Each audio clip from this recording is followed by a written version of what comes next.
Iniciamos agora. Pois não, enquanto está a foto, eu vou anunciando aqui o nosso próximo painel, porque nós estamos com o horário bem atrasado. Desigualdade no acesso aos centros de referência, discussão sobre barreiras geográficas, encaminhamentos e infraestrutura. Bom, o Brasil, todo mundo sabe, é um país de dimensões continentais e de muitas diferenças regionais em acesso ao diagnóstico, atendimento especializado e terapias adequadas. Então, este é um desafio imenso. A moderação deste painel é da doutora Daniela Bezerra. Por favor.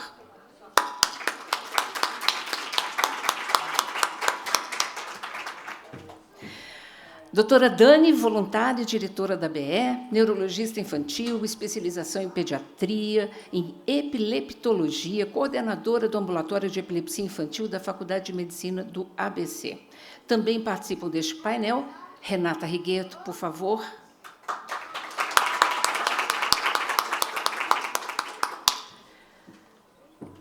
Voluntária, embaixadora da BE em Piracicaba, São Paulo, coordenadora nacional de embaixadores e conselheira da ABE. É também presidente da Associação Epilepsia, assistente social e mãe da Alice, que vive com síndrome de Lennox-Gastaut.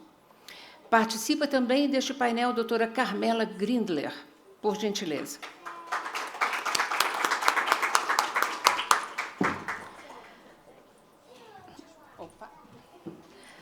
Doutora Carmela esteve conosco também ontem, ela atua na Secretaria de Estado de Saúde de São Paulo, coordenadora estadual do Programa de Triagem Neonatal e nas áreas técnicas de doenças raras.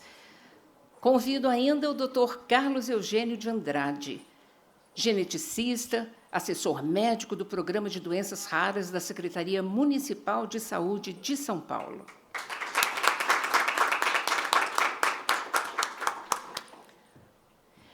E o doutor Sérgio José Dias Pacheco Júnior, intensivista, cardiologista e secretário municipal de saúde de Piracicaba, São Paulo.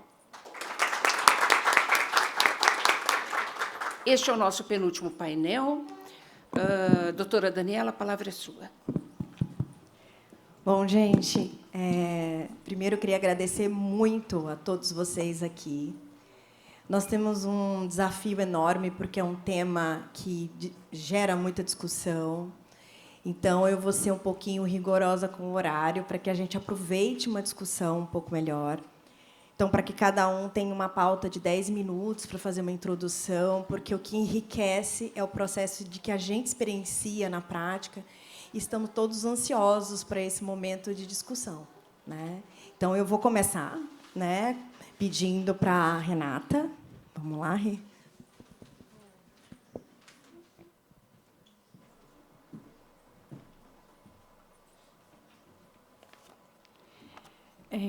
Boa tarde já, né?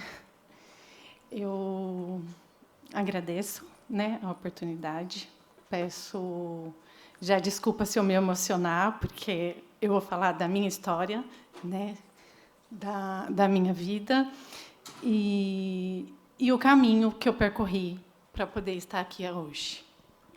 Então, o tema é o peso da distância, quando o diagnóstico existe, mas o acesso não chega.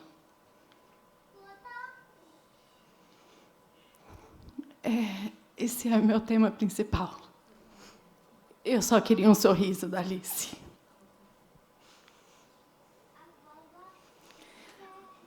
Essa é a Alice. Hoje ela tem 12 anos, com Lennox, uma epilepsia de difícil controle, né, refratária. Acho que minha gestação foi tranquila, né, não tive nenhuma intercorrência. A Alice, até os 6 meses, estava desenvolvendo normal, sem nenhum atraso. E aí foi quando, um dia, eu percebi que a Alice não me sorriu. E eu, nossa... E eu sou assistente social, como, né, a Alina comentou, eu trabalhei num centro de reabilitação em Piracicaba, então eu tinha a vivência com crianças com atraso no desenvolvimento neuropsicomotor.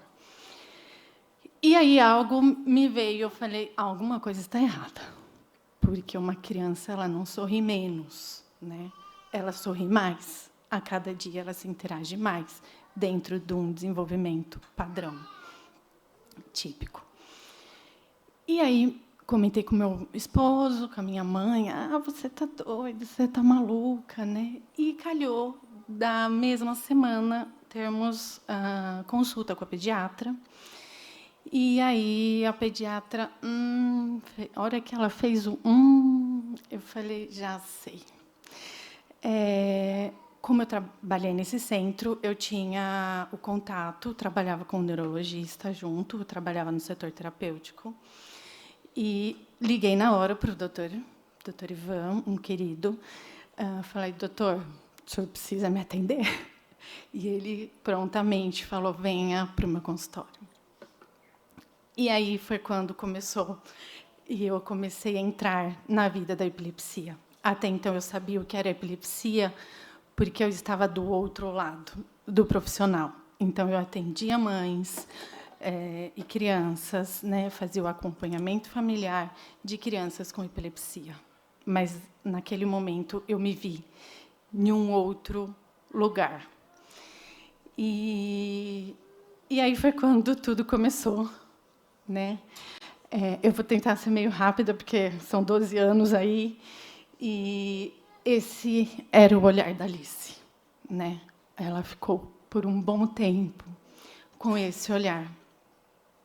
E eu não conseguia entender, porque um cachorro, um bebê cachorro, um filhote, a gente chamava, e ele me olhava, e a minha filha não.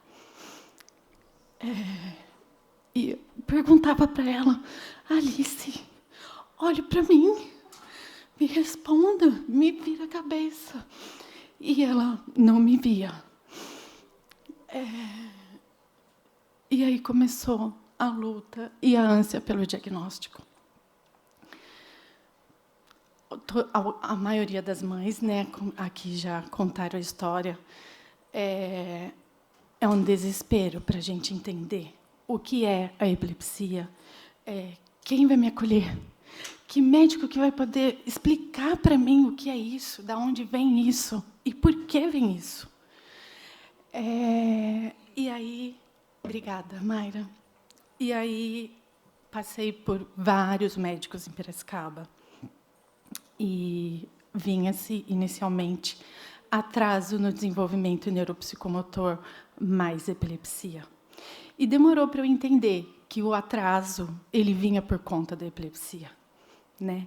E hoje ainda nos dados do nosso município, a maioria deles, o atraso no desenvolvimento neuropsicomotor, ele vem primeiro do que a epilepsia. Então a epilepsia fica num segundo plano e não como foco principal. E um domingo assisti uma reportagem na Globo, no Fantástico, onde eu vi que um médico falava e estudava sobre epilepsia. Na época, não tinha facilidade de rede social, e Instagram, e WhatsApp, era precário isso.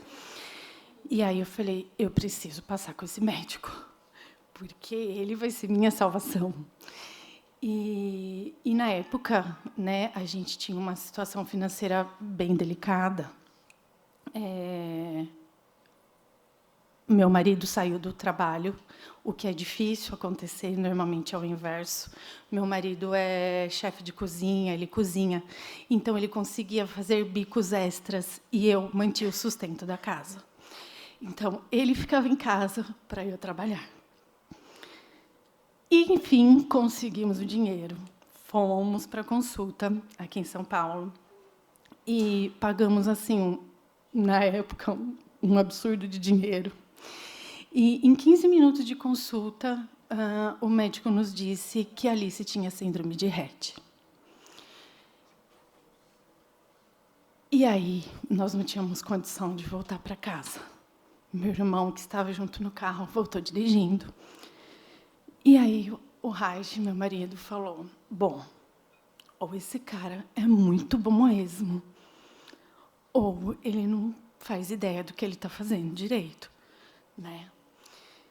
E, depois de 15 dias, veio o resultado do exame que a gente já tinha colhido, porque, como já foi abordado aqui, o exoma é o último exame a ser feito, né? Então, assim, o plano de saúde, se ele tivesse pago a primeira vez o exoma, ele tinha economizado, acredito que uns 5 exomas, porque ele foi pagando, até chegarmos no exoma. E a Alice não tem síndrome de Rett, né? Então, a gente ficou com uma dificuldade, um furo financeiro, para a gente voltar para casa com aquilo.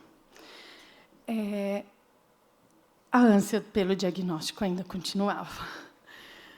E, enfim, passamos... Já deu, né? Ah, não. Ah, tá. Não, mas acho que não deu ainda. Aí a gente foi para... vou tentar resumir, né? Mas passamos por uma gastro em Limeira, uma cidade próxima de Piracicaba, pelo convênio que me encaminhou para lá. E essa gastro, uma querida, não tive mais contato com ela, mas muito compadecida com a situação, e acho que vendo a gente ali naquela situação, sem ter o que fazer, nos encaminhou para o AME de Limeira. Foi quando a gente passou pela primeira vez em um centro, né, mais amplo aí de saúde, e nós fomos muito bem acolhidos, né? A médica, diante do ponto dela de possibilidades, nos proporcionou.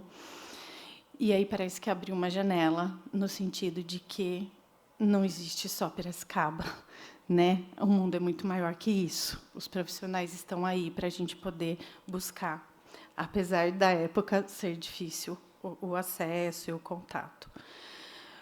Do AME de Limeira, nós fomos encaminhados para a Unicamp.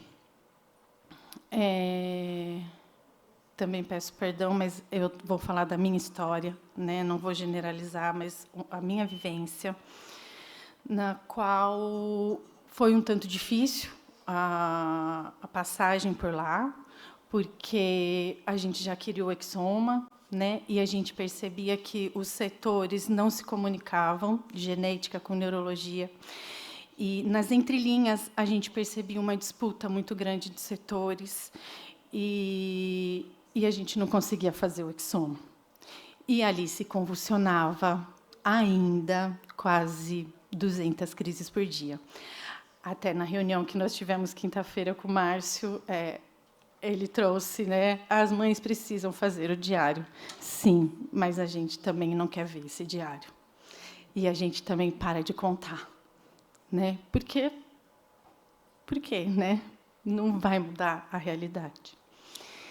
E aí, então, a gente saía de Piracicaba, né, com o carro, eu pedia folga do meu trabalho. Nós passávamos o dia inteiro dentro de um centro, de um hospital, escola, onde era um calor tremendo na recepção. O atendimento da maioria, tá, gente? Partindo dos recepcionistas, não era humanizado, né? Então, assim, ali se entrava em crises convulsivas sem parar, e a gente não tinha mais o que fazer, né? Era aquilo que tinha para a gente. Não tinha outra solução, não tinha outro caminho que a gente pudesse estar indo, ou que tivesse chego de informação para a gente, até o momento. Eu não sei falar direito como é que a gente chegou no Dr. Jesus Gomes Plascencia, né, um neurologista do México. Eu sei que eu consegui o contato dele e mandei um e-mail a ele, falando, né, do meu desespero enquanto mãe, do meu desespero de busca, né, porque até então a gente sabia que a epilepsia era fármaco resistente, mas não tinha um diagnóstico fechado. E ele começou, depois de uma semana, ele me respondeu, né? dizendo que ele estava em férias, por isso que ele tinha demorado, e ele começou a me atender pelo telefone. E aí começamos a atender por um período, mas aí já estava inviável, porque como é que eu ia chegar, né, para o neurologista da cidade e falar, olha, o doutor lá do México me passou essa medicação, né? E o Keppra, que a gente sabe que é um dos medicamentos hoje muito utilizado, ali se toma, na época ainda não tinha no Brasil. Então, assim, a gente não tinha acesso a esse medicamento. Aí foi quando eu resolvi falar, eu vou para o México. Como, de que forma, não sei, porque dinheiro a gente não tinha. E aí a gente foi buscando, né? E aí eu falei também para um embaixador outro dia, né? Ele disse: eu falo, né? Eu oriento na palestra do VNS ou não, porque a mãe não tem condição. Sim, a mãe, né? Não importa, ela pode não ter condição nenhuma, mas ela tem o direito de saber, porque pela dor de uma mãe a gente não pode duvidar do que ela é capaz. E ela é capaz, né? E aí fomos no México, ficamos por 30 dias no México. Gastamos todo o dinheiro que a gente levou em estoque de Keppra para poder voltar para o Brasil, porque a gente sabia que aqui estava no processo de liberação. Foi a primeira vez que eu tive acesso a um eletroencefalograma prolongado, porque até então a Alice só tinha feito eletroencefalogramas de até 10 minutos, né? Então, já era péssimo o eletro dela, né?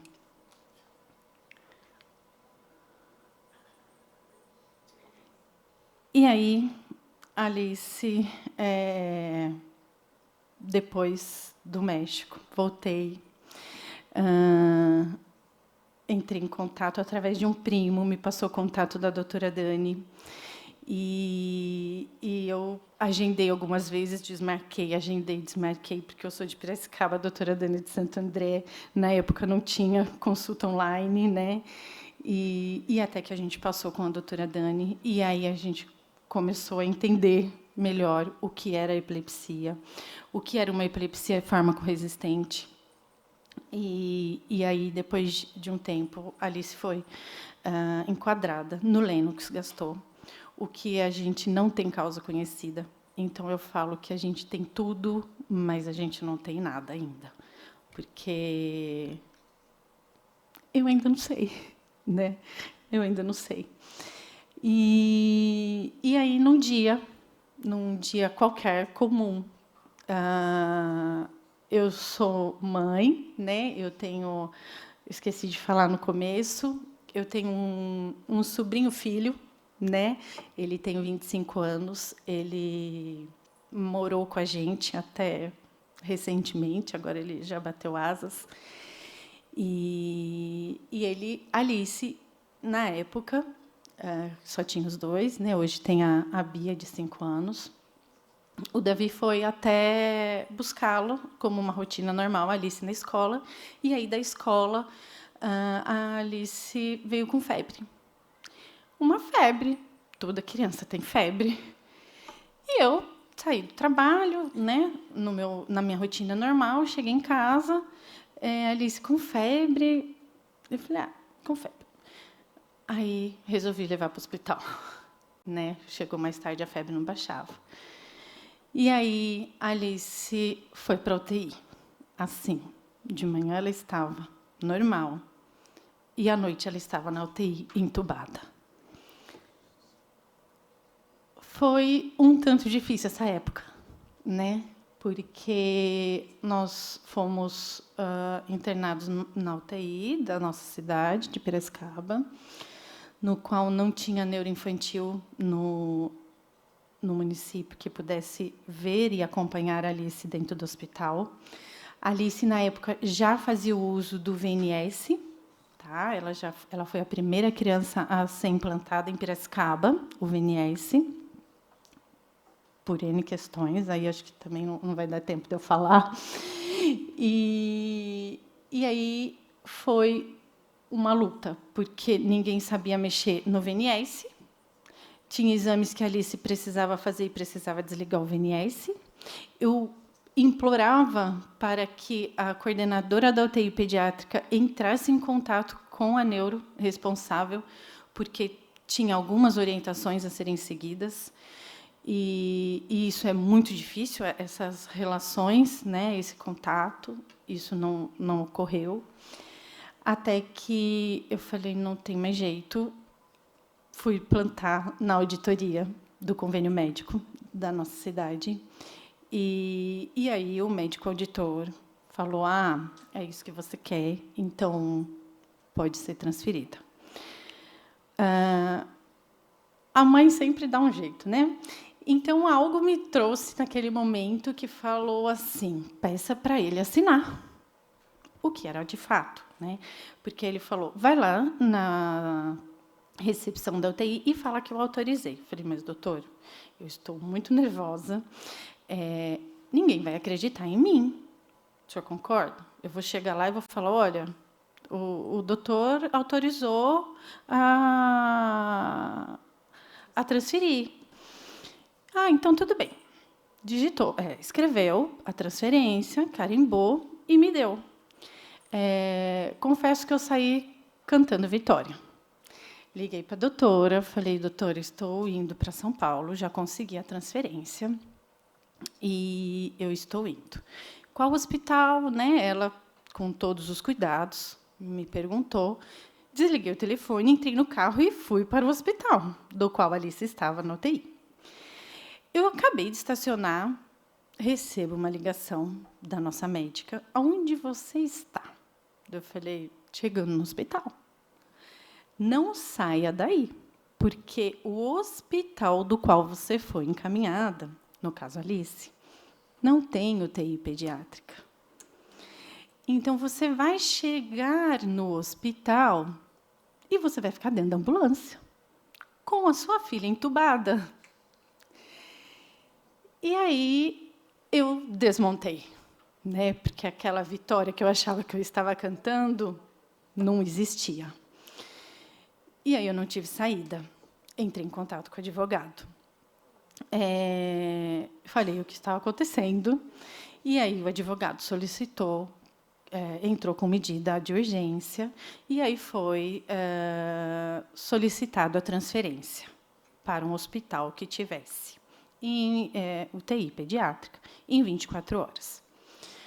Acabou, né? É claro, o convênio não liberou.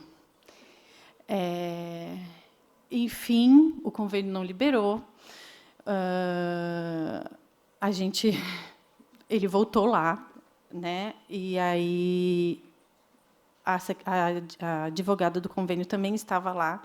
E aí o juiz foi muito enfático. Determinação judicial não se questiona, se cumpre. Tá? Se não houver a transferência, em 24 horas, eu determino a prisão. Né? E aí conseguimos as transferências para o hospital em São Bernardo do Campo. Agora, acho que eu vou ter que ir meio rápido, porque eu já fui chamada.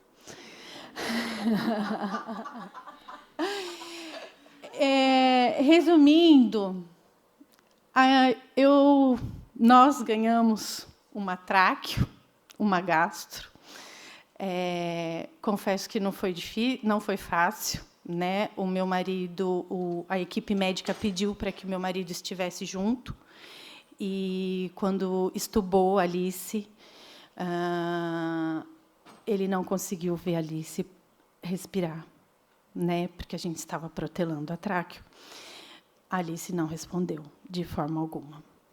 E ele foi a primeira pessoa, pelo amor de Deus, volta o tubo e faz a tráqueo na menina. Porque quando a gente chega e a gente vê a vida indo embora, tudo é melhor do que a partida. E nisso a gente ficou com fiquei, né, 30 dias, 40 dias, 30 em São Paulo, 10 aqui e 30 em São Paulo. e a gente se endividou, porque eu fui afastada do trabalho. Eu não recebia, eu não tinha condição de ir no INSS para passar por perícia. E o Raj, começando uma empresa, investindo, onde muitas vezes o meu salário ajudava a manter a empresa que a gente estava iniciando na época. E a gente sobreviveu.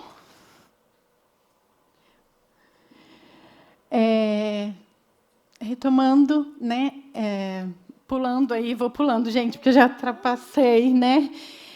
Depois de um tempo, a Alice tem outra internação, né? Ela já estava em ar ambiente, teve outra internação, onde ela precisou ir para a UTI, né? De um dia para o outro, na verdade.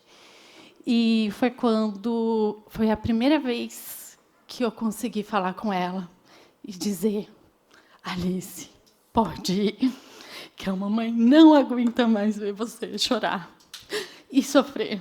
Então, eu preciso que você vá. Eu vou entender. E ela quis ficar. E aí veio a Bia. E aí começou a epilepsia em Piracicaba. Porque a doutora Dani falou: como é que a gente tem uma cidade desse tamanho e não há movimento nenhum de epilepsia? Assim como a Alice, temos muitas outras famílias que não têm apoio, que não sabem onde ir, que não sabem por que correr. Eu já passei de tudo, já extrapolei meu tempo, mas eu queria só colocar, um minutinho. Tem música.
E essa é a minha história, a minha família. Desculpa, doutora, de passar.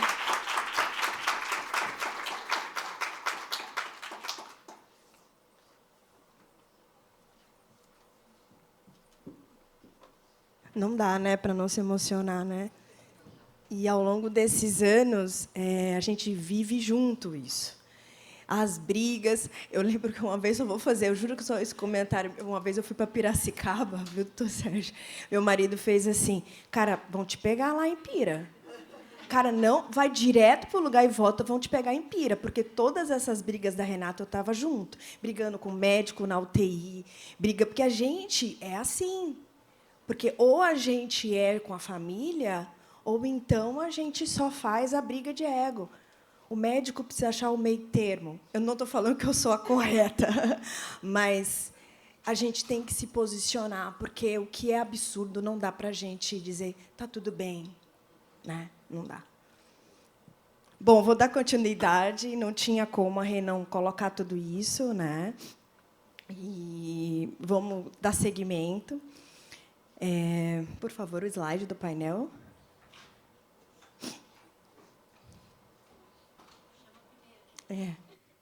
Pode? Então, vamos lá começar com o doutor Carlos ou doutora Carmela? Doutora Carmela, sim, doutora Carmela, por favor.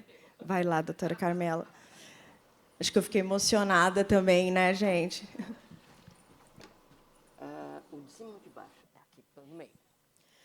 Boa tarde a todos. Agradecer mais um momento aqui, presente aqui com vocês. É sempre bom escutar a realidade das pessoas, porque isso nos motiva a continuar a fazer o trabalho que a gente vem fazendo, né? É difícil, né, depois de uma emoção, uma tensão como essa, você ser pragmático e objetivo. Mas é isso. Vou falar da política de saúde da doença rara do Estado de São Paulo e vou ser extremamente pragmática e objetiva. Depois, se vocês tiverem perguntas, ou conversem conosco em intervalo, ou mandem através do e-mail da AB as perguntas que eu terei o maior prazer de responder. Tá? Esses são os meus créditos, a minha apresentação. Todo mundo, eu falei um pouco ontem, então todos já sabem de onde eu venho. O Brasil tem uma política nacional de assistência à pessoa com doença rara.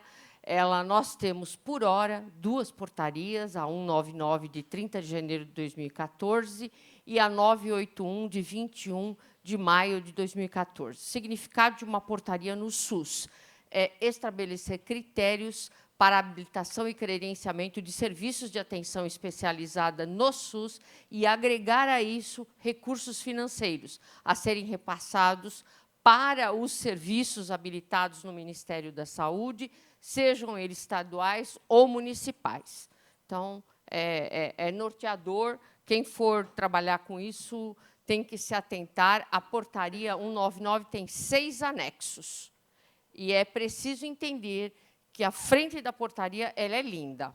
Quando você vai para os 6 anexos, você percebe tudo que é cortado, minimizado, bem cercado, bem amarrado, né? Então, é importante, porque senão não consegue entender por que é que os gestores, os coordenadores, não conseguem caminhar, né? É porque tem cerca, tem muro, tem território de ação. A gente tem que trabalhar dentro da governança que nos foi autorizada, para você entender. Essa classificação que o Brasil adotou, é 65 para cada 100 mil, mais ou 1,3 para cada 2.000 pessoas. Isto não é universal. Outros países do mundo têm outros conceitos do que é uma doença rara, e, se alguém tiver interesse, a gente tem, além disso, a doença ultra rara. Ela nasceu com classificação posterior, ela não está nessa portaria, ela nasceu pelo Conselho Nacional de Saúde, que precisava classificar o que é uma doença ultra rara. É um doente para cada 100 mil. Atenção, a maioria das pessoas que têm doenças raras são ultra raras.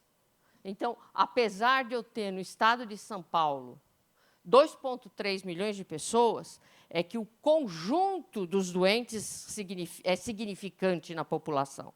Por isso que eu estou aqui e por isso que eu aceitei o convite. Se trabalharmos juntos, o peso das nossas ações, o movimento social é extremamente forte e importante nas doenças raras. E é ele que faz as mudanças necessárias para as coisas acontecerem. Então, eu vim aqui, estou aqui, porque, na verdade, é a união que faz a força. Ah, é jargão, Carmela. Ah, tá, não estou nem aí. É jargão, sim. Tá? E está valendo a máxima de Santo Agostinho. Um sonho é um sonho quando um homem sonha sozinho. Quando os muitos sonham junto, é a mudança da realidade. E os que não acreditarem nisso, também não me importo. Eu acho que tem... eu tenho um biguite, eu só quero olhar o meu caso, a minha vida. Desculpe. Este Brasil que nós vivemos, falei ontem, entre o real, o ideal e o possível, há um longo caminho. Mas, se nós enxergarmos esse caminho juntos, se nós trilharmos, nós ganhamos força. Força. Junto a quem? Junto a todas as instâncias de governança desse país. Todas. Políticos de diferentes instâncias, o Ministério da Saúde, a Secretaria Estadual, da qual eu faço parte. Tá? Ninguém entende que eu fico a manhã inteira com fila de gente querendo conversar comigo. Está fazendo, Carmela? Estou escutando. Tá? Então, vamos lá para a gente ser rápido. Estado de São Paulo, todos os anos, tem 18 a 24 mil casos de pessoas com doenças raras. A maioria dos casos de doenças raras, eles são divididos em anomalias de origem genética e não genética. E os grupos estão ali, né? para Piracicaba, para quem quiser saber, 5% da população domiciliada neste município tem uma doença rara. Ele pode... Ah, mas eu não vejo tanto. Não, você não entendeu. Dismorfia física, anomalia congênita clássica, representa 40% das doenças raras. 60% elas são funcionais. São pessoas como eu e você, que vão morrendo ao longo da vida, sem isso aqui. Né? Demora no diagnóstico, pois não sei o que abaixe. Desculpe, ela está fazendo sinal. É para mim? Não. Ah, tá. Demora no diagnóstico, limitações nos serviços de acesso especializado. Tá? Acho que as mães, as pessoas que nós vimos de ontem para hoje já disseram. Não é qualquer neurologista, percebe? É um neurologista que tem expertise, conhecimento, experiência neste tipo de doença. Ah, mas eu fui, me mandaram. Então, às vezes você sai de lá, né, sem o seu diagnóstico, sem a sua conduta terapêutica, sem um planejamento no manejo da doença, o que vai acontecer a curto, médio e longo prazo? Eu preciso saber com o meu filho. Dá para entender? Então, assim, vou fazer o desenho, né? A dificuldade do estabelecimento, eu só estou repetindo, tá? Lembrar que o Estado de São Paulo, 40% das pessoas domiciliadas no Estado de São Paulo têm plano de saúde. Mas essas são doenças pré-existentes. Quando você assinou o seu contrato nas entrelinhas miúdas, dizia que você não receberia assistência por doenças pré-existentes. Toda doença genética é doença pré-existente. 70% das epilepsias são doenças genéticas. Conclusão, você caiu no círculo vicioso dos problemas que você vai ter que enfrentar. Tá? Então, é importante, dificuldade na reabilitação, que é importantíssima como terapia complementar, pessoas que têm sequelas motoras, sequelas auditivas, todas as sequelas sensoriais e motoras, elas podem, sim, ser submetidas a um processo de reabilitação que, junto com a terapia medicamentosa, muda e melhora, modula a doença, muda a história natural da doença. Isso é importantíssimo, tá? Difícil acesso aos serviços de reabilitação, como a gente estava... E as terapias efetivas. Todo mundo sabe que tem qual o número de medicamentos que tem no PCDT, que é o Protocolo de Diagnóstico e Tratamento do SUS, que foi feito pela Conitec e que está alcançável por cada um? 13 medicamentos. E o meu professor de farmácia dizia assim, bom, toda doença que tem muito remédio é porque nenhum deles tem eficácia, efetividade e eficiência em 100%. Vi aqui terapia dupla, terapia tripla sendo questionada. Pelo amor de Deus, hein? Eu vou falar que nem italiana. Você está louco, né, meu? Não sabe nada, né? E o Brasil precisa de uma política para medicamento órfão. Se vocês forem incluídos na política da doença falciforme, que vocês não estão, há um fast track da Anvisa. A Anvisa prioriza todas as avaliações para registro do medicamento. Se há um medicamento lá fora, se a indústria farmacêutica pedir o registro e for uma doença rara, fast track. Aprova na frente de todos os outros protocolos. Interessa? Claro que sim. E a Conitec pode, então, colocar numa outra ordem? Não, ela não pode. Ela tem uma lei federal que obriga a priorização da criação do julgamento. Né? O dossiê apresentado, ela vai julgar se isso vai para o SUS ou não. A grande inovação recente que nós tivemos, para quem tem uma doença chamada atrofia muscular espinhal, que tem uma terapia gênica, como se chama, né? Sabe quem pediu a mudança? O Supremo Tribunal Federal. Não foi a indústria farmacêutica, nem foram os profissionais da saúde.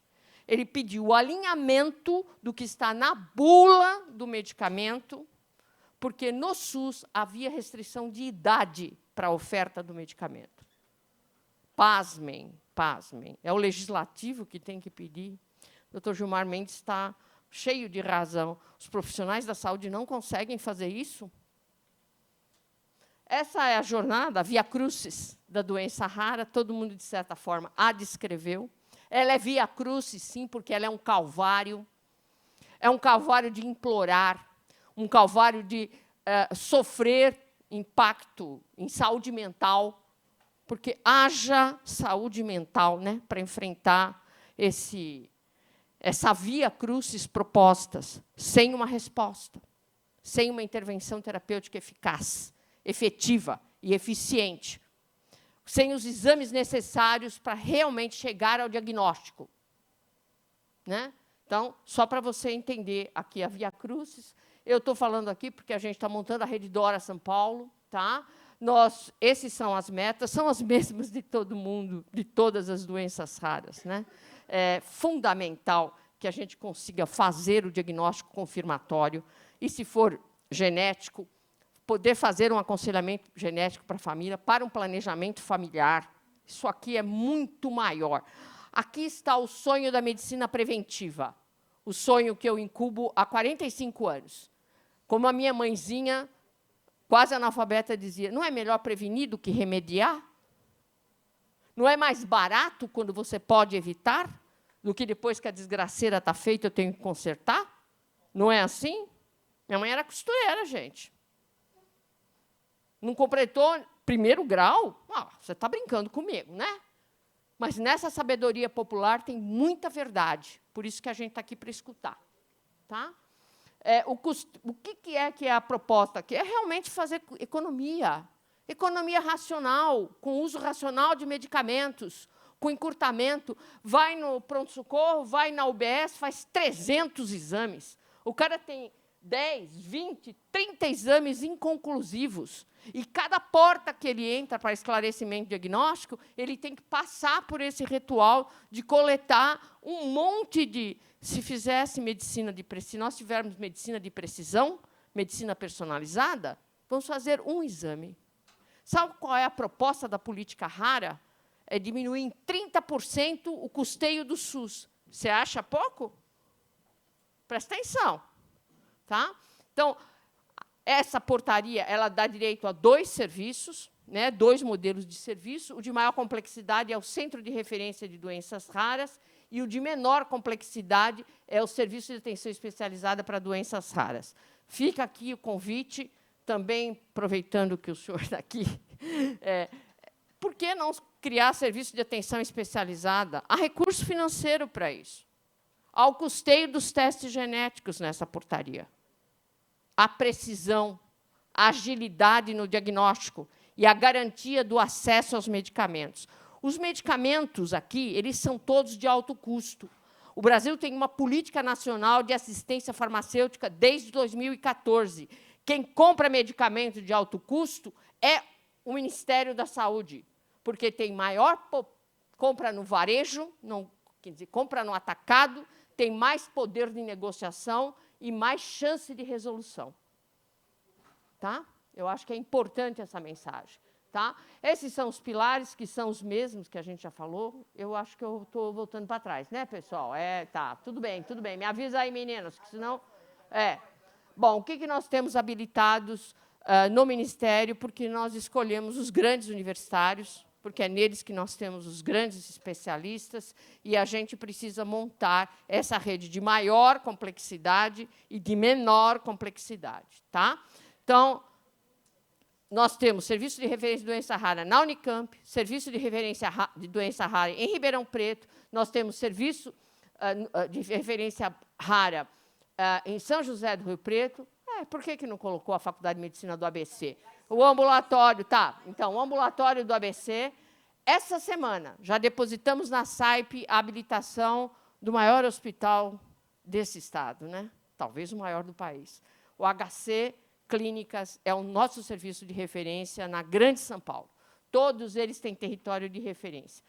Quem nós queremos seduzir? A palavra é seduzir. Se você tiver alguém da Unesp de Botucatu, pode começar. Pode começar a fazer a cabeça. Ele é o nosso alvo. Tá? Marília, essa semana, pediu para montar um serviço de referência à faculdade, a FAMEMA, pediu habilitação. para ser o serviço de referência em Marília. Mas a Unesp de Botucatu, ela é meu próximo alvo. Ela é estratégica. Ela é estratégica, não tenho o que falar. Tá? Vou rapidinho.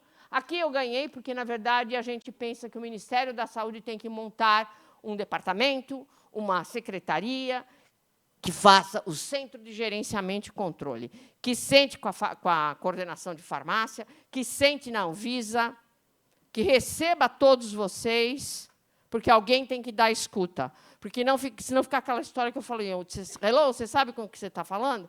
Vai falar com ele, você desculpe, você tem que ir falar com a área da farmacêutica, não é comigo, não vou resolver, não posso te responder. Isso precisa acabar.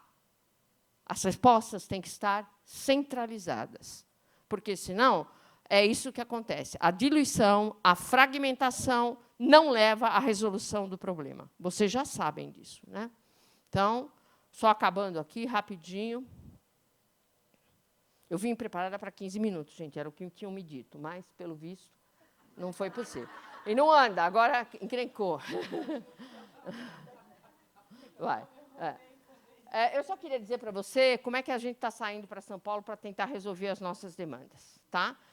Eu falei ontem, nós temos uma grande parceria na academia, não é à toa para isso. Eu queria que você voltasse, que eu vou mostrar os dinheiros. Dinheiro público, ele tem que ser transparente. Alvo, ação, com muita clareza de onde entra, para onde vai e para que é. Tá? Então, nós estamos no 3º ano de um investimento feito pela FAPESP, num programa chamado Somos Raros, mas Somos Muito. Nós já temos o desenvolvimento de uma plataforma eletrônica para telemedicina, teleconsulta, teleaconselhamento genético. Ela se chama CIGEM, com C e N no final. Tá? CIGEM.org. Se vocês quiserem abrir, a plataforma ela é pública e de acesso livre. Tá? Nós recebemos uma doação. Isso tudo da Fundação Faculdade de Medicina. Né? Isso não está na secretaria, não. Isso aqui está tudo na Fundação Faculdade de Medicina da USP. Tá? Que a gente não mexe em dinheiro diretamente. Mas nós somos os catalisadores, eu e vocês. Tá? Nós temos um financiamento FINEP. A doutora Magda Carneiro Sampaio vai realizar o sonho da vida dela. Ela conseguiu quase não, ela conseguiu 14 milhões e meio para um centro de diagnóstico para as imunodeficiências primárias. Isto tem uma significância na população. Sabe aquela pessoa da sua família que tem infecção, mas ele não tem HIV. Como é que ele tem infecção? Isso, é aqui, ó. Tá? Isso já dá definido o território, planta física, e a equipe já está sendo montada para operar esse sistema. E nós ganhamos um PDIL, que é isso que também a gente precisa discutir. Né? Nós hoje falamos de algumas coisas em off. O PDIL não é pesquisa. Tá? Ele é um investimento do Ministério da Saúde, feito pela Secretaria do Complexo Econômico Industrial da Saúde. Nós recebemos, primeiro trimestre do ano que vem, nós estamos preparando tudo, 2.800.000. Vai dar para nós fazermos 2.000 exomas no estado de São Paulo. Tá? Não está no SUS? Não está no SUS, está no PDIL. Tá? E o local onde vai ser? O ICHC de São Paulo. Ok? Nós estamos construindo uma cartilha, já chegou o aparelho sequenciador, nós estamos treinando 10 técnicos para conduzir a máquina e 40 pareceristas. A gente não brinca quando você diz que uma família tem uma determinada doença, principalmente se essa doença é genética. Isso é muito sério. Você está comprometendo toda uma estrutura familiar. Então, isso tem que ser feito com muita responsabilidade. Entramos com uma ação no MEC, solicitando a residência de aconselhamento genético. Os médicos têm residência de aconselhamento genético, porque eles têm residência em genética clínica. Só que farmacêuticos, biólogos e enfermeiros precisam da pós-graduação. Então, pedimos pós-graduação ao Ministério da Saúde para que a gente possa receber pessoas para serem treinadas, capacitadas, para ler os resultados de exame, que não são linear. Já vou te falando, não é assim, lé, com cré, tchá. Não é, não. É bem complexo isso. Tá?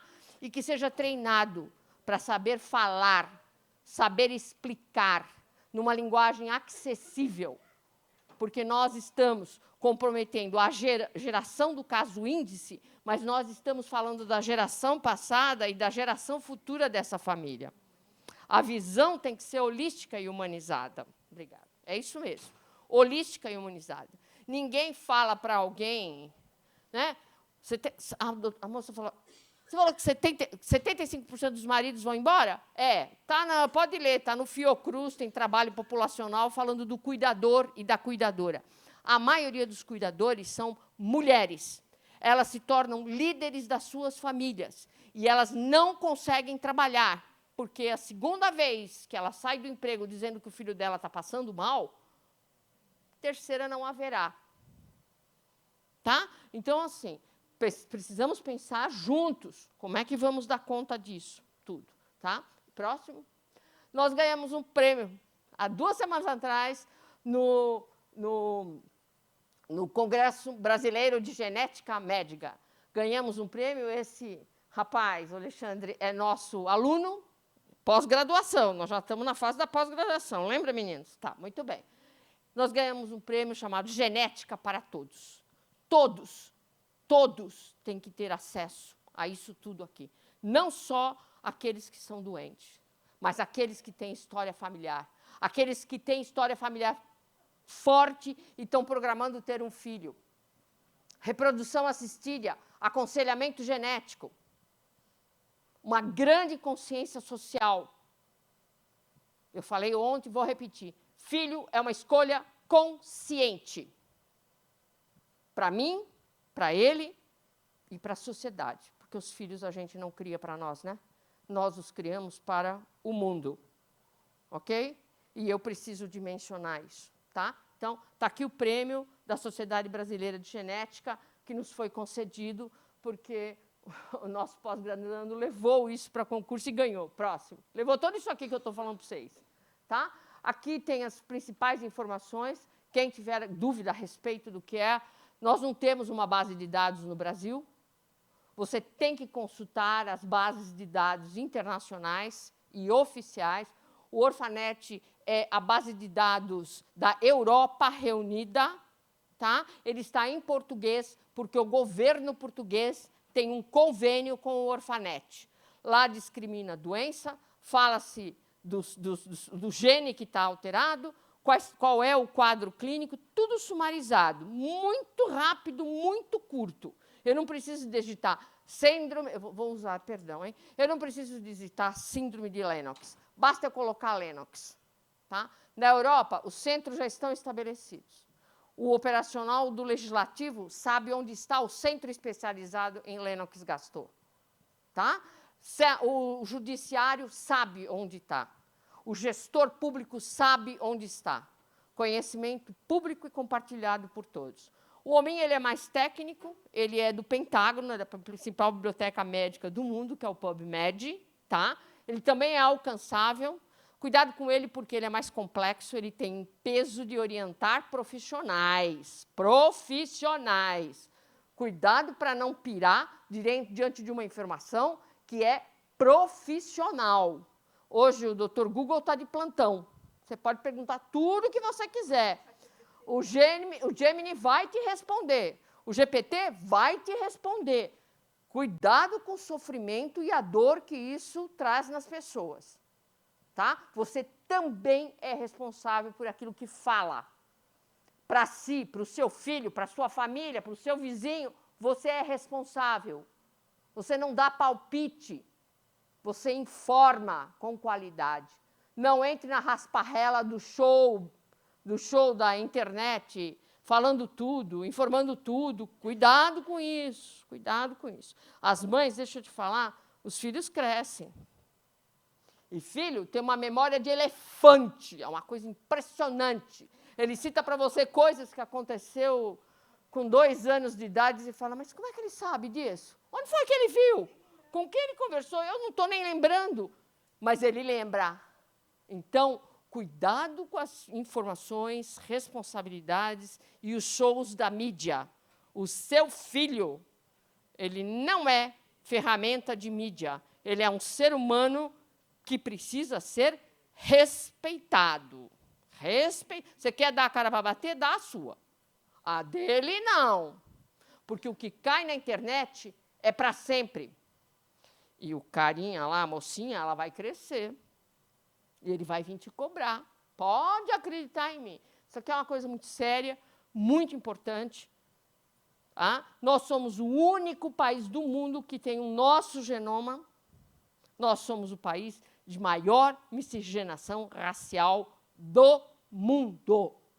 Do mundo. Então, cuidado, cuidado, cuidado. Eu só estou alertando porque eu ouço umas coisas e falo, gente, quem que fez isso? Tá? Próximo e acabou, pessoal.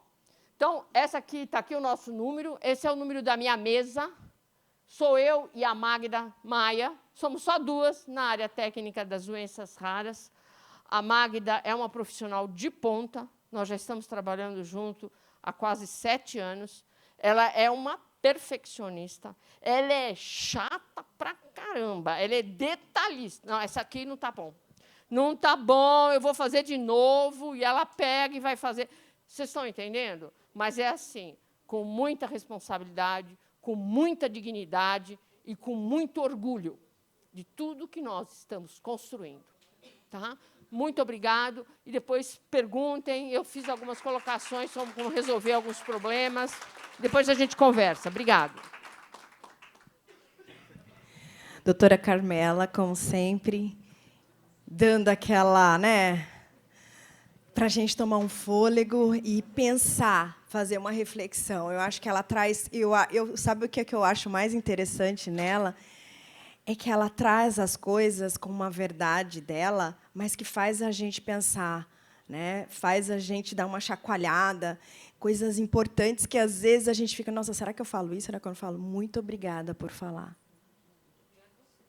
Vamos dar seguimento, então, doutor Carlos Eugênio, por favor.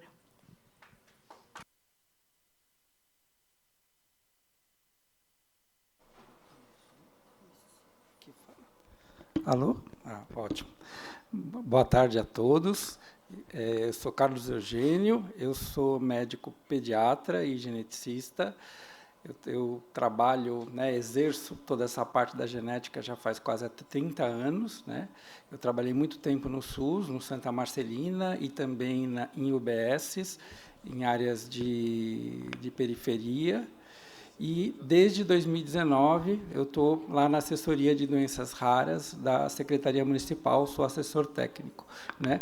Eles me pediram para a gente conversar um pouquinho sobre o olhar técnico de quem opera o sistema, explicando gargalos entre a atenção básica e centros especializados. Isso que muitos das mães, dos pais de pessoas com doenças raras, essa linha de cuidado, esse itinerário terapêutico dessa pessoa com doença rara. Tá? Então, eu peguei fiz um levantamento recente, então diz que dados recentes indicam que a prevalência geral agrupada de epilepsia na infância varia mais ou menos de 6,8 a 17,3 por 1.000 crianças. Então, em conjunto, a epilepsia pode se entender como não uma doença rara. Mas quando, pensando no aspecto do que é uma doença rara, se você olha de uma maneira cada uma delas, aqui é um trabalho do ano passado, né, de uma população lá de Nova York, então muito parecida com a população aqui do município de São Paulo, né? Então na verdade, ele faz uma ideia de prevalência. Então, basicamente, só a parte de síndromes epiléticas infantis não são doenças raras, o restante, né, entra dentro do grupo de doenças raras. Tá? Só que, quando você pensa no gestor, e é muito importante, a gente, às vezes, está aí nos lados. Né? Ontem, por exemplo, eu gostaria de estar aqui com vocês, mas ontem eu fui filho, levei minha mãe, de 91 anos, fazer uma ressonância. Né? Há algum tempo atrás, ela teve um tumor renal, e a gente precisou fazer uma ablação. Né? E ontem eu precisei fazer esse acompanhamento, levar. Ela já tinha tido, há 20 anos atrás, um outro tumor, no outro rim havia feito a nefrectomia, e agora ela foi fazer a ressonância. Então, às vezes, a gente tem os vários olhares nossos, né? Pensando, então, gestor ele sempre pensa em CID. CID-10. A gente estava falando de várias epilepsias, só que o gestor ele sempre pensa em CID. Então, o CID-10, às vezes, ele é um pouco pobre em relação à parte da epilepsia. Então, você entra dentro do grupo do G40. Tá? Você tem, pensando nas doenças raras, nas doenças associadas à epilepsia, outros CIDs que podem entrar, né? Em especial a esclerose tuberosa dentro do grupo das facomatoses. Tá? Então, só que, qual que é o importante? O que a doutora Carmela falou. Isolados somos poucos, mas quando nós se juntamos, nós nos tornamos uma voz. Não que a voz individual não seja importante, é muito importante ouvir todos esses relatos que nos tocam profundamente, né? Mas é importante para o gestor você ter uma questão de impacto de saúde pública, seja para o gestor, seja para o legislativo ou para o Supremo.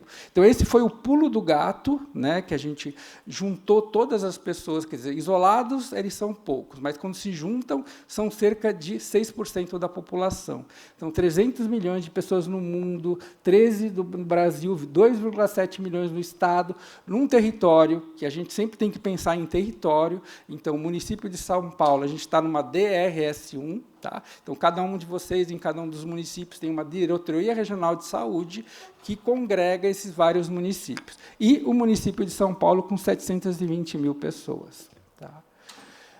O município ele é bastante diverso, né? São 6 coordenadorias de saúde, 27 supervisões técnicas, algumas, na verdade, você tem desde Parelheiros, onde você tem tribo indígena, até Sé, onde você tem a questão do morador de rua. Então, a gente, às vezes, é tudo junto e misturado. Às vezes, é uma pessoa com uma doença rara, a gente teve, recentemente, uma pessoa com esclerose múltipla, que era um morador de rua e que era um usuário. Então, o gestor, às vezes, ele trabalha em vários níveis e tenta fazer uma harmonização de todas essas políticas. Tá? Então, qual que é o primeiro ponto? Eu acho que é isso importante, sensibilizar gestor e equipes técnicas. A gente pensa que a gente está em tempos diferentes. Todos esses gestores, eles não tiveram ideia sobre doenças raras. Muitas vezes, as pessoas das equipes técnicas de UBS, ambulatórios de especialidades, não se familiarizaram com essa doença rara. Então, é muito importante a sensibilização, o que a gente está fazendo isso hoje, e que precisa também assim, furar uma bolha para falar em outros serviços. Então, isso foi o ponto muito importante aqui no município, foi a Lei 17.083, de 14 de maio de 2019, que promulgou uma lei, uma política do Programa de Doenças Raras aqui no município. Tá? Então, isso foi através do controle social, que a doutora Carmela comentou, muito também do legislativo, da ajuda do legislativo. Na época, era o prefeito Bruno Covas, o finado, agora, e os outros prefeitos mantiveram essa perspectiva de política. Tá?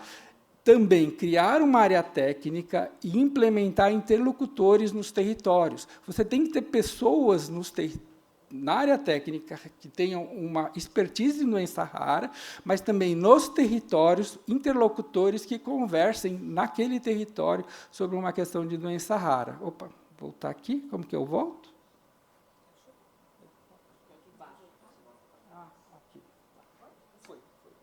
E aí, outra questão é sensibilizar a equipe técnica. Então, a gente publicou um documento sobre doenças raras e a gente realizou uma sensibilização em EAD de doenças raras, que é aberto tanto aos profissionais de saúde da secretaria, como aberto, qualquer pessoa pode assistir essa sensibilização em doenças raras.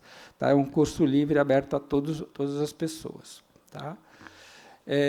E aí você pensa nesse itinerário terapêutico, né, dentro do SUS, a gente está falando de SUS. Uma pessoa ele entra na atenção básica, atenção primária, ele vai para uma atenção especializada de média complexidade e ele chega a uma atenção especializada de alta complexidade. Você tem esse primeiro ponto, que são os sinais de alerta, aquelas questões que vai pensar, que o pediatra, o médico de família, para fazer todo esse percurso. Você vai ter fluxos regulatórios. Então, você tem todo um tema que são toda a parte de regulação desse sistema único de saúde. Você vai ter acesso a testes diagnósticos, que não dá para não ter. Você vai ter esse paciente, ele vai, mas ele precisa voltar. Ele precisa acompanhar ele é um paciente da atenção especializada, mas é um paciente também da atenção primária. Tá? A atenção hospitalar, que é muito importante, e a rede de urgência e emergência. Se essas coisas não se conversam, a gente não consegue estruturar uma política pública, e quando pensa em política de doença rara, pensando, não, é só o neurologista, não, você tem que pensar todos os profissionais que conversam dentro dessa política. Tá? Então, no município de São Paulo, nós temos 2 fluxos regulatórios. Tá? O fluxo do próprio município, que é o Siga Saúde, e o fluxo do Estado, que é o CROSS, hoje Ciresp, que é a parte informatizada. Tá? O CROSS, hoje, nós temos, na verdade, neurologia, 2 grupos, neurologia geral, epilepsia, pediátrica e neurocirurgia para o CID de epilepsia. Tá? Então, temos o Hospital das Clínicas, a Santa Casa de São Paulo, o Santa Marcelina e o Cândido Fontoura. Tem também o AME Interlagos e o AME Maria Zélia e o CRI Zona Norte, mas não seria mais para epilepsia infantil. E nós temos também a genética, que é o Instituto da Criança, o Hospital São Paulo, o CREIM e o Centro de Genética Médica do professor Décio Brunoni. Tá? Isso, na verdade, não é só para o município. Ele acaba servindo, de certa maneira, toda a ADRS1 de alguma maneira. Então, são 21 milhões de pessoas, 21 milhões que você precisa atender dentro desse grupo, esse encaminhamento. Tá? A doutora Carmela falou, muito bom, sobre o Centro Integrado de Doenças Genéticas, o CIGEM, mas lembra que, nesse momento, ele ainda a entrada no CIGEM é via vaga Ciresp Cross. Tá? Então, o paciente ele tem que seguir a entrada pelo via Ciresp. Tá? Então, e o acesso aos testes diagnósticos? Tá? Então, tudo no SUS, vocês têm que ver tabela SIGTAP. Se colocar no Google, tabela SIGTAP, todos os custeios do Ministério da Saúde para as secretarias estaduais e secretarias municipais estão dentro da tabela SIGTAP. Tá? Então, é essa aqui, essa tabela, tá? E a gente vai falar um pouquinho, pensando nos testes diagnósticos, nas análises clínicas de imagem e doenças raras, né, a parte de genômicos e testes metabólicos. Tá? Então, você entra nesse teste, o exoma. Tá? Então, o exoma está dentro da tabela SIGTAP. Então, como que o gestor, seja estadual, ele vai fazer esse custeio? Se vocês verem, não sei se dá para ver, mas o custeio dele é 0. Eu vou explicar um pouquinho isso, mas ele tem esse custeio. Ele, na verdade, o exoma está dentro de uma política de doenças raras. Então, você só consegue custear o exoma se você é um serviço de referência ou um serviço de atenção em doença rara. Naqueles 3 eixos que a doutora Carmela falou, anomalias congênitas de manifestação tardia, deficiência intelectual e erros inatos no metabolismo. Tá? E você tem esses 3 eixos que você tem. Na verdade, você pede uma avaliação clínica e, dentro dele, você inclui o exoma. Tá? Então, esse aqui, na verdade, é o código para o cada serviço ele pode fazer 4 APACs ano, cada APAC são R$ 800. Quando você olha o CBO, o CID, porque você precisa lançar um CID, olha que coisa. Vocês estão vendo o CID de epilepsia aqui? Ele não é incluído, o CID de epilepsia, no protocolo de raras. O G40, o gestor, naquela época, ele não entendeu que isso seria um serviço para você fazer um custeio. Então, muitas vezes, o profissional ele acaba lançando mão de outros CIDs para tentar fazer esse custeio do serviço de rara. Mas é interessante que uma pauta da ABE é levar para o Ministério a inclusão do CID G40 para doenças raras. O CID 11, que está entrando, ele dialoga melhor com o tema das raras, tá? Mas hoje não. Na verdade, o único CID que ele entra é a esclerose tuberosa, tá? O que é 85.1, ele está hoje visto no doenças raras. Então, como que a gente tentou, dentro de nós, aqui, Secretaria Municipal, a gente fez o quê? Né?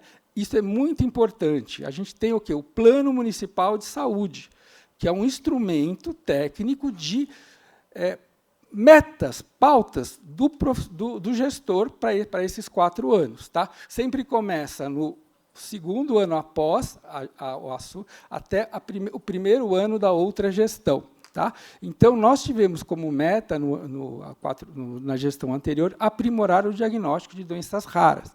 Tá? Então, a gente, com o parceiro nosso, que tem o Jô Clemente, a gente fez o programa de triar neonatal. Tá? Então, a gente ampliou o teste do pezinho aqui no município de São Paulo.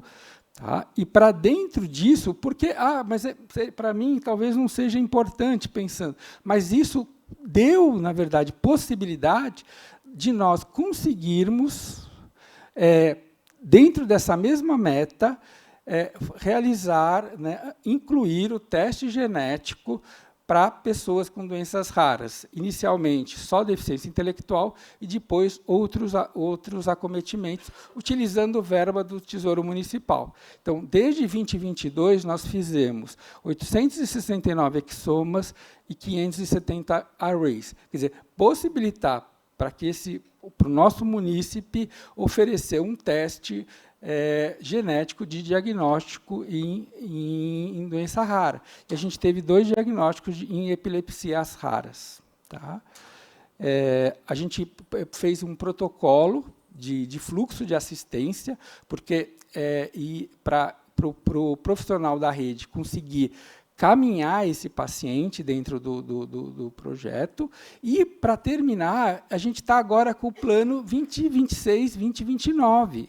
Tá? Então, a gente incluiu uma meta de doença rara. Às vezes, na gestão, você tem outras políticas. Você tem saúde do idoso, doença rara, doenças infecciosas, você tem LGBT, SP trans, você tem vários... E aí você vem numa discussão de qual, né? Então, graças a Deus, a gente incluiu uma pauta de doença rara nesse nosso plano municipal, de aprimorar 9 linhas de cuidado para esse itinerário terapêutico não ser esse itinerário caótico que a gente viu muito aqui da dor, né, desse paciente dentro de uma rede, às vezes sem entender, às vezes nem o profissional entende como faz esse acesso. Tá? E é isso que eu queria passar, como para finalizar, que a gente está agora no Plano Municipal de Saúde 2026 e 2029. Em todas as secretarias municipais de saúde tem esse programa de plano. Então, a gente, pensando em controle social, claro que a gente tem a demanda a nível federal, a nível estadual, mas a gente tem que trazer para o nosso território. Então, todos nós aqui, quem é de município de São Paulo? Quem é fora de São Paulo? Então, ótimo. Então, vejam se no plano municipal de sua cidade foi incluída uma pauta de doenças raras. Tá? E se não, como dentro das pautas, que talvez tenha a saúde da criança, tenha... eu vou pegar a saúde da criança e vou puxar, né? E aí tem também a Câmara Legislativa, os vereadores, deputados estaduais, para que a gente consiga implementar isso de uma maneira que a gente consiga atender esse grupo. Seria isso, gente. Obrigado, viu? Desculpa aí a demora. Esses são os meus dados, tá? É carlosfernandes@prefeitura.sp.gov.br. Tá? Doutor Carlos, muito obrigada. É importante a gente... O município de São Paulo, eu falo, ele é uma imensidão. Eu vou no ABC, eu moro em Santo André, a gente lida com 4, 5 municípios, eu estava falando, né, dentro da fundação lá do ABC, mas eu imagino São Paulo, acho que ele ultrapassa completamente toda a população daquelas cidades que a gente lida. Então, realmente, é um desafio muito grande. Mapear é importante. Existem coisas que a gente hoje discute, de que, às vezes, a epilepsia deveria ser uma notificação obrigatória quando a gente, saúde, comunidade, entra na casa de uma família, para que a gente consiga mapear epidemiologicamente essa doença e a gente consiga ter mais credibilidade para pedir políticas públicas, porque sem epidemiologia a gente não consegue avançar muito. Então, eu gostaria agora de chamar o doutor Sérgio, por favor, doutor Sérgio.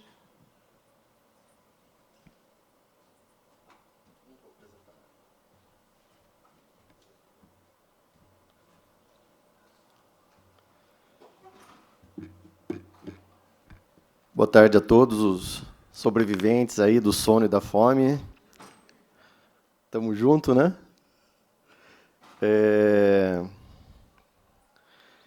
Eu estava aqui desbloqueando meu filho no celular. Ele quer mais tempo, está lá em Piracicaba. Isso faz parte da nossa vida, né? É um prazer, uma honra, um privilégio muito grande estar aqui. Agradeço aí a todos, agradeço a Deus, primeiramente, pela vida de cada um de vocês, pelas famílias de todos nós, e por poder ocupar esse espaço, falando um pouco como médico, como gestor. Eu, ao invés de partir para slides aí, eu preferi fazer um texto, onde eu imagino que todas as pessoas que hoje trabalham com gestão pública, ou trabalham com saúde, ou trabalham em casa com esses diagnósticos raros, possam se identificar um pouquinho aí com o que a gente vai falar. São pais, mães, são guerreiros do dia a dia, são médicos e são gestores, né, que estão aqui. Eu quero que cada um aqui imagine que nós somos astrônomos e que todas as noites, quando olhamos para o céu, a gente vê um mapa familiar de astros, estrelas, satélites, enfim. A gente vê a Lua, a gente vê o Cruzeiro do Sul, a gente vê as Três Marias. E esses são os diagnósticos comuns, as doenças que aprendemos a identificar, cujos caminhos no céu todos nós conhecemos, a medicina já conhece.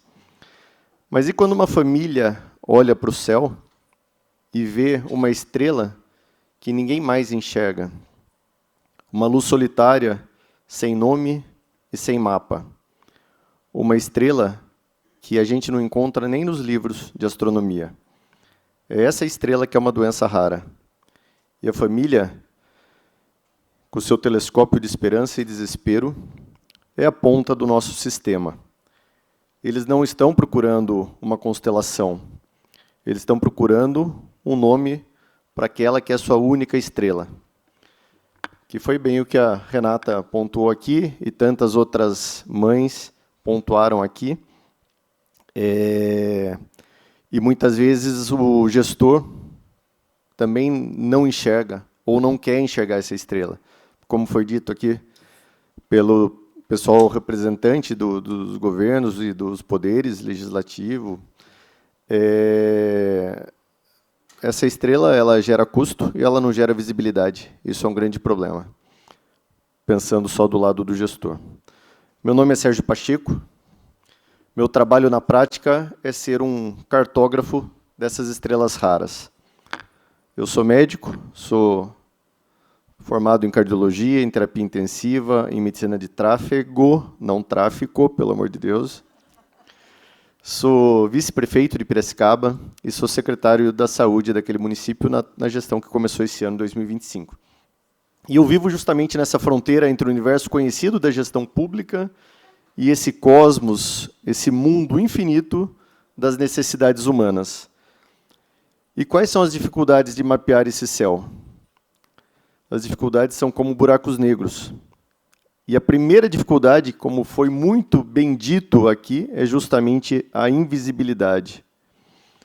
Uma doença que afeta uma em cada 100 mil pessoas, uma em cada 10 mil pessoas, uma em cada 1 milhão de pessoas, não gera estatística de impacto para o gestor.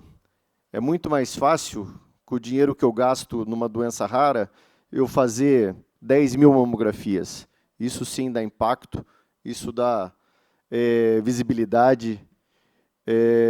Eu gastar com colonoscopia, eu gastar com PSA para fazer diagnóstico de câncer de próstata, gastar com tratamento de diabetes. Mas a gente não pode ter o lado nosso gestor acima do nosso lado humano e acima do nosso lado cristão. Nós temos uma dívida com a sociedade e essa dívida que a gente está tentando pagar. E se essas pessoas raras, essas doenças raras não geram estatística de impacto para o gestor, ela acaba sendo engolida pela média e ela desaparece muitas vezes nas planilhas. A segunda dificuldade que a gente tem, que são esses buracos negros, é a dispersão. Nossos especialistas, os geneticistas, eles são observatórios poderosos, mas eles estão distantes uns dos outros. E o paciente, aquela pequena nave flutuando nesse céu, vai viajar anos-luz por desertos burocráticos, de um posto de saúde a um especialista. Esse especialista, muitas vezes, não é o especialista recomendado ou que tenha conhecimento, tenha know-how, tenha expertise nessas doenças. Isso faz com que essa nave perca tempo, perca combustível e, muitas vezes, perca a esperança. E a terceira dificuldade, o terceiro buraco negro e o mais cruel de todos é a inércia do sistema. É essa poeira cósmica da burocracia. Os orçamentos rígidos. O continuismo. Não, mas sempre foi assim. Ninguém se preocupou com isso antes. Isso não é um problema de saúde pública. É essa neblina que impede nossos melhores telescópios de ver com clareza. Então, vamos mudar do desabafo para a ação. Como nós, gestores, cartógrafos, desafiamos esses buracos negros? Nós não aceitamos o mapa que nos dão. Nós temos que, o tempo todo, tentar inventar um mapa novo, criar um mapa novo. As facilidades não surgem do nada, elas são construídas. Elas são fruto da teimosia, da inovação, mas, acima de tudo, do amor. Em nosso município, percebemos que não podíamos esperar que o universo se reorganizasse. Nós tínhamos que criar nossa própria constelação. E, para isso já era uma tremenda insatisfação minha como médico que atuava na rede credenciada do SUS, em hospitais filantrópicos e em hospitais particulares. E essa inquietação, essa insatisfação é que faz com que a gente nos mova. Mas foi recebendo a Renata, recebendo o Julino, recebendo as meninas aqui no meu gabinete, que a gente começou realmente a materializar esse sonho e como que nós vamos, e de repente nós podemos servir de modelo, né, Carmela? Criar essa constelação nossa para que enxerguemos essas estrelas raras aí. O que a gente está fazendo? Estamos construindo um farol. Um ambulatório de epilepsias e um ambulatório de doenças raras. Paralelos, diferentes, porém no mesmo ambiente, num ambiente acolhedor, num ambiente especializado, num ambiente com profissionais diferenciados. Um ponto de luz fixo para que todas essas naves perdidas possam navegar. Nós vamos agilizar e simplificar o caminho, porque o paciente não precisa ficar decifrando o mapa do SUS sozinho. Nós é que temos que resolver esse problema, nós é que temos que mostrar o destino para eles. Eles têm que saber onde ir, e a partir daquele farol, daquele lugar iluminado, fácil de encontrar, é que ele vai daí para determinados destinos. O segundo é lapidar as lentes.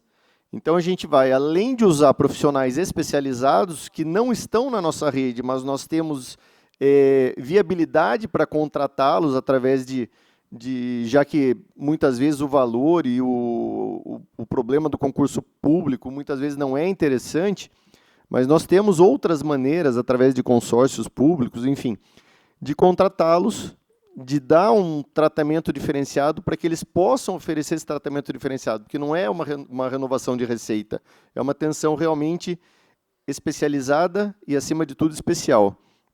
Então, nós temos a telemedicina, que eu estava aqui conversando com a Carmela, que ela faz questão de nos visitar lá em Piracicaba, porque, sem dúvida nenhuma, as referências regionais aqui em São Paulo são nosso alicerce, né? Nós estamos em Piracicaba, uma cidade de 450 mil habitantes, que, vista aos olhos da grande São Paulo, parece pequena, mas ela é o quarto exportador do Estado, é a 13ª economia do Estado em PIB per capita. Então, não é uma cidade pequena, e nós cuidamos também, nós temos a nossa DRS 10 lá e a nossa RAS 14, onde nós cuidamos de 1.600.000 habitantes. É bastante gente. E, para isso, a gente tem que ter uma rede capacitada, uma rede referenciada e também contar com essa ajuda dos nossos colegas, que às vezes estão distantes e a gente não consegue, muitas vezes, mandar a mãe, a criança depende de outros cuidados, mas essa discussão, muitas vezes, com diagnóstico assertivo, facilita todo o processo. E o terceiro e mais importante, que todo mundo que trabalha com saúde ou com gestão, não tem dúvida nenhuma, é treinar novos astrônomos. Nós precisamos que a visibilidade da ponta seja vista lá pela porta de entrada, que é a atenção básica do município. E o profissional de atenção básica, muitas vezes, ele não é um profissional bem formado. E cabe a nós, gestores, fazer essa capacitação de uma maneira inquieta, né, Carmela? Porque assim, é de lá que essa criança vai ficar peregrinando. Eu falava muito na campanha, né, como eu falei, eu sou vice-prefeito, e na campanha eu falava, o cidadão que frequenta a saúde de Piracicaba, e a Renata é testemunha disso, mesmo estando na saúde suplementar, ela tinha convênio médico, tem convênio médico, né? Mas o cidadão piracicabano, ele é um peregrino. Ele vai de porta em porta, de serviço em serviço, vai e volta. E, além de tudo, existia toda uma burocracia, que o SUS já tinha aquilo, como sempre foi assim, que a pessoa ia no postinho para marcar a consulta, aí a consulta era marcada, sei lá, dali 60 dias, ela passava com o médico encaminhava para um especialista, essa pessoa ela voltava para a prefeitura, pegava uma guia para poder levar no dia do especialista, o especialista pediu um exame, ela voltava na prefeitura para autorizar aquela guia para ir para o especialista pediu um exame, ela voltava na prefeitura. Pelo amor de Deus, essa pessoa muitas vezes não tem dinheiro para comer. E a gente está fazendo dela essa peregrinação. Graças a Deus, desenvolvemos aplicativos, desenvolvemos sistemas que hoje a pessoa da própria casa ou do próprio postinho consegue fazer todo esse processo burocrático. Então, o que a gente tem que fazer é dar essa luneta para que mais pessoas que estão com estrelas perdidas encontrem essas estrelas aí que ninguém estava muito preocupado em procurar. E, na prática, qual é essa visibilidade da ponta? É o alívio no rosto de uma mãe que, após anos de busca, muitas vezes mais de 5 anos de busca, finalmente houve um nome para a estrela do seu filho. Às vezes o nome é ruim, o nome é triste, a gente nem queria ouvir aquele nome, mas é muito mais importante ter nome do que você continuar na busca. É como a mãe de um filho sequestrado. Muitas vezes ela prefere receber a notícia do filho morto do que não saber onde esse filho está, se ele está sofrendo. Então, a visibilidade ela não é um número numa planilha, ela é a transformação de um ponto de interrogação numa rota de tratamento. É a certeza que aquela família não está mais sozinha, no escuro, olhando para um ponto de luz solitário. O meu papel e o nosso papel como sociedade não é apenas gerenciar recursos, é apontar o telescópio para os pontos mais escuros do céu, sabendo que ali, na penumbra, existem estrelas esperando para serem nomeadas, universos de vida esperando para serem cuidados. E o esforço de um gestor de saúde não é construir prédios, é construir pontes. Pontes de luz entre uma estrela rara e a comunidade de astrônomos que pode estudá-la, tratá-la, cuidar de cada estrela. Nossa missão é garantir que nenhuma estrela, por mais rara ou por mais distante que seja, se apague na solidão do universo. Muito obrigado, um excelente dia a todos vocês.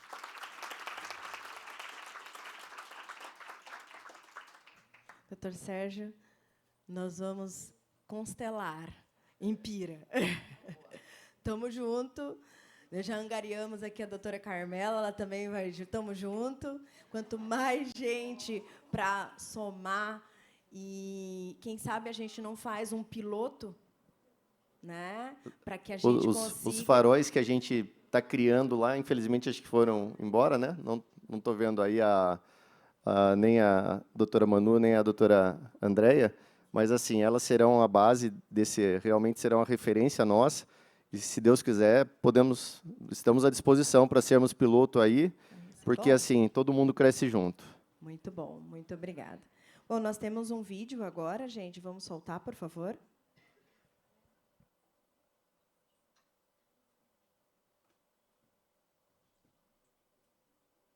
Olá, eu sou Natan Monsos de Sá, sou coordenador geral de doenças raras do Ministério da Saúde.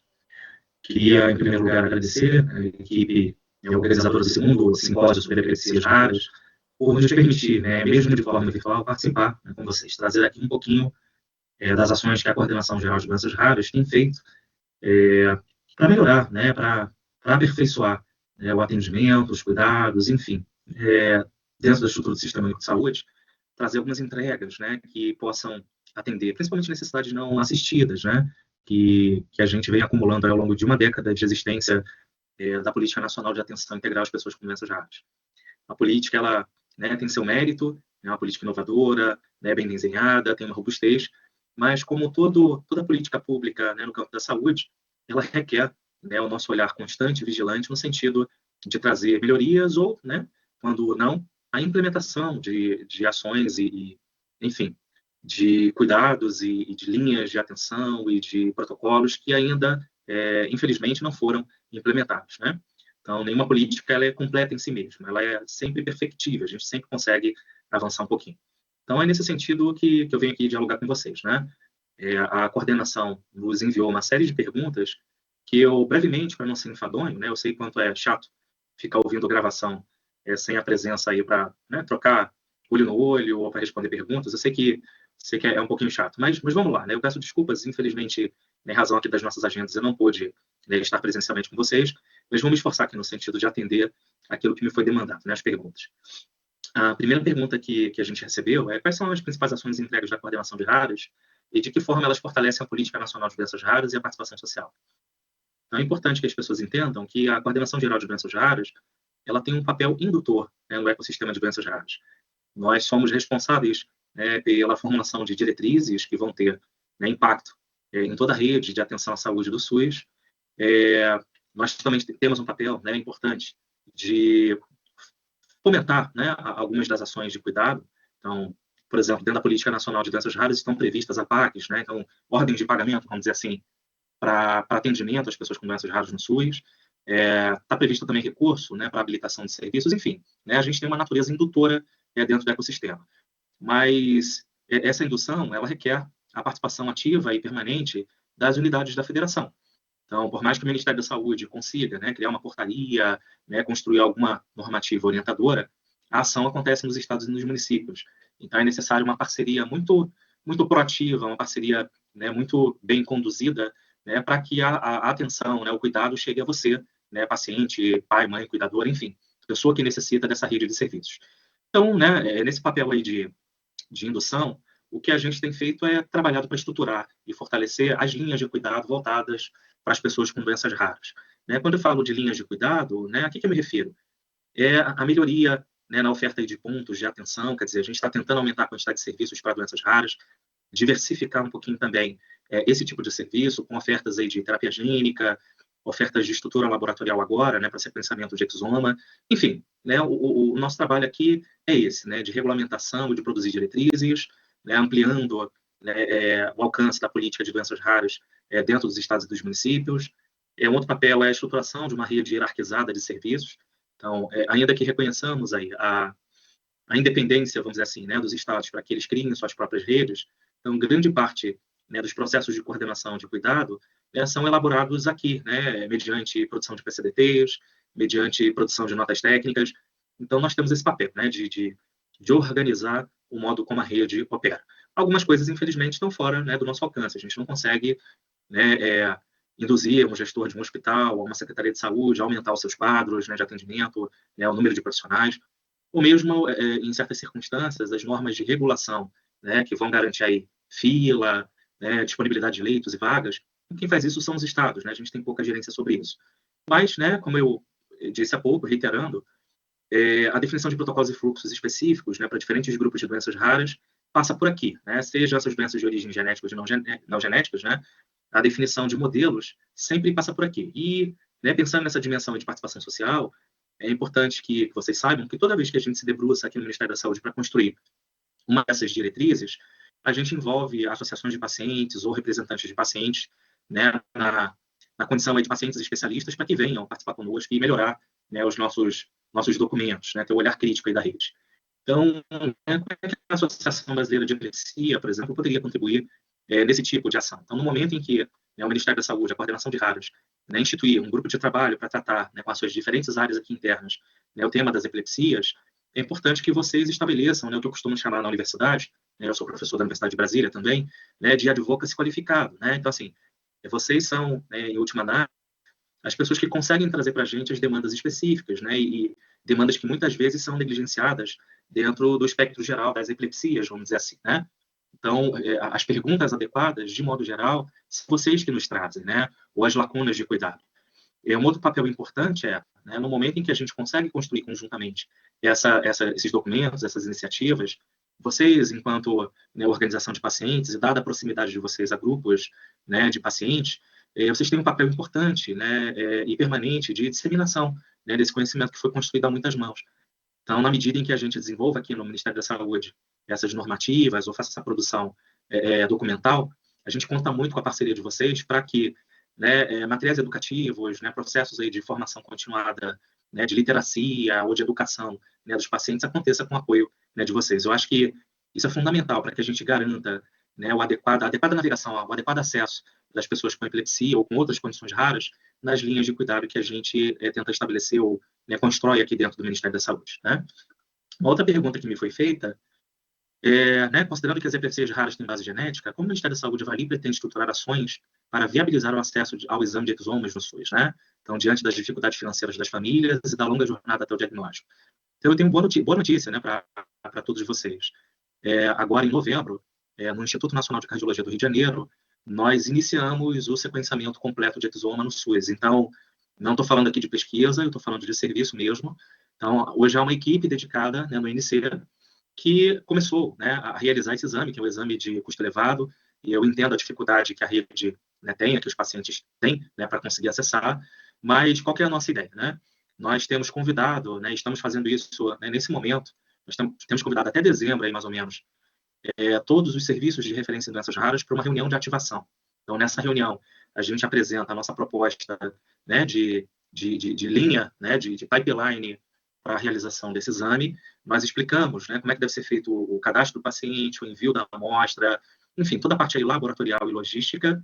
E aí, na sequência, nós convidamos os serviços de referência em raras a coletarem as suas amostras, né, enfim, coletarem material biológico dos pacientes e encaminharem para esse nosso laboratório, que agora é um laboratório central, né? Então, com isso, a gente pretende alcançar, em breve, né, um panorama aí de 20 mil sequenciamentos anuais, por exemplo, tá? Lá no INC, e à medida em que a rede for aumentando, né, a quantidade de laboratórios parceiros aumente, a gente amplia isso aí, né, para casa aí de 30 mil, 40 mil sequenciamentos por ano, que é o que a gente acredita que vai, né, atender a necessidade dos grupos de doenças raras. Então, isso não é uma promessa, isso é um trabalho que já está acontecendo, e já, né, os pacientes terão acesso. A gente está começando esse trabalho pelas deficiências intelectuais, porque é isso que o presidente da Conitec nos permite, mas num diálogo com as equipes, né?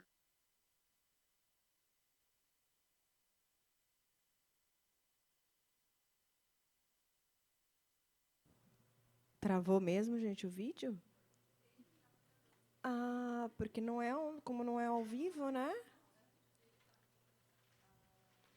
E não dá que pra... tem iniciativas, né? Como é que os estados que têm iniciativas com parcerias laboratoriais organizadas, né? E aí foi citado, né, o Instituto João Clemente. Então, como é que essas experiências locais podem nos inspirar aqui no Ministério da Saúde ou talvez servir, né, como ações parceiras aqui do Ministério da Saúde, tá? Então, ao longo aí dos anos subsequentes, nós temos conversado com todos os serviços de referência em doenças raras e em triagem neonatal, no sentido de mapear, né, as experiências exitosas de atendimento, de regulação, no sentido de processos também, buscando identificar quais são os elementos comuns a todas essas experiências que levaram, né, ao sucesso dessas ações.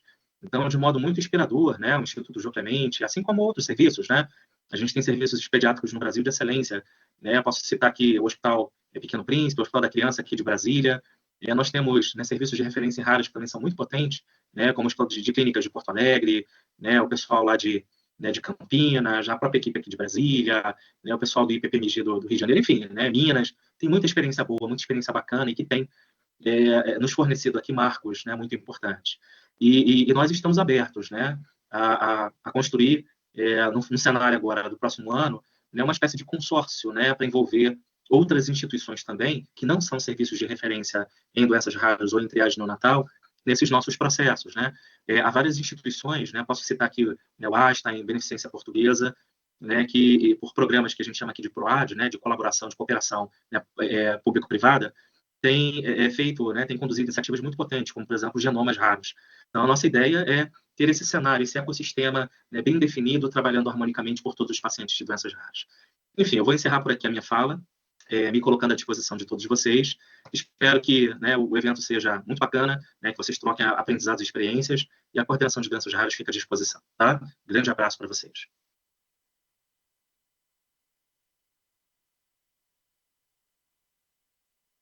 Bom, gente, então encerramos a mesa.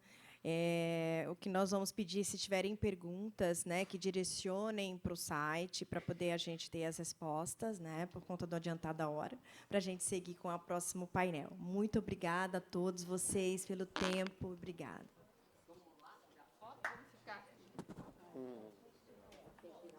A foto. Oi. Oi. Aqui, obrigada.